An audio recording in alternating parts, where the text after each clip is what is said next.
Yes. So, bali meron tayo dito na MTRT na plus 9. Yan. So, bali ito merong konting problema.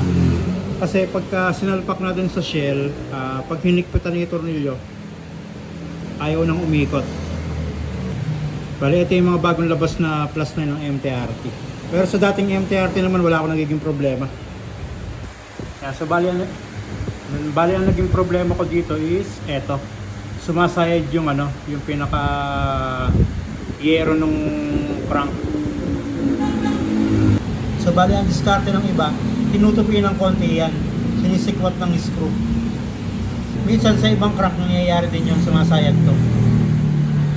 Pag hinihigpitan yung shell, tumatama to dito. Yeah. So diskarte nyo na kung tatabasin nyo to or isisikwatin nyo to para lumubog. Then minsan nga pala bumibitaw to, umiikot. So bali mas maganda pa-spot nyo muna, TIG weld nyo muna dito or kung saan basta may TIG weld dyan, wag lang umikot kasi umiikot yan natatanggal to. So bali, didiskarte natin dito is ilalagay natin sa machine, ikakat natin to ng 0.5. So sasalpa ko lang dun sa machine natin, tapos cut natin konti-unti. Yan, so bali nakikabit natin sa shell. Maluwag pa yung tornilyo nito, bali 2 piraso lang, 2 pieces na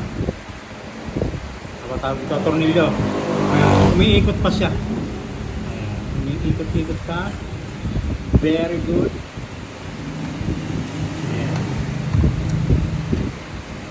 Matama lang yung parang sa ilalim. So pag hinigpitan ko na yan, teka, lalabas ko lang yung connecting rod.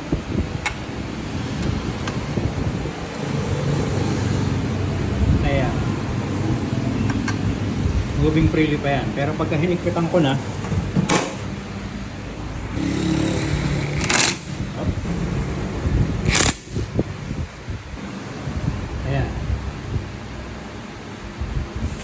stock up na. Pero natutulak ko pa naman. Ayan. Pero mahigpit. Stock up siya. Ayan. So, ang gagawin natin, ikakat natin ng konti yung side dito, yung sa pinag-uupuan ng bearing. Then, testingin natin. So, iipit lang natin dito yan. Then, kapalitan lang natin ang talim yan para dito. Ayan.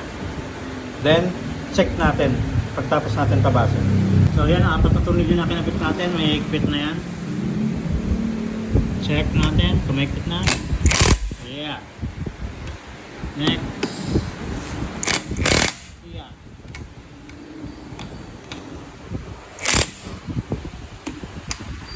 Saka to.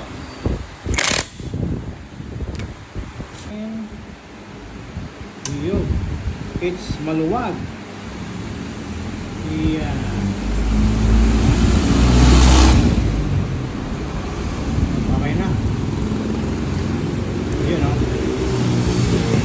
Very good.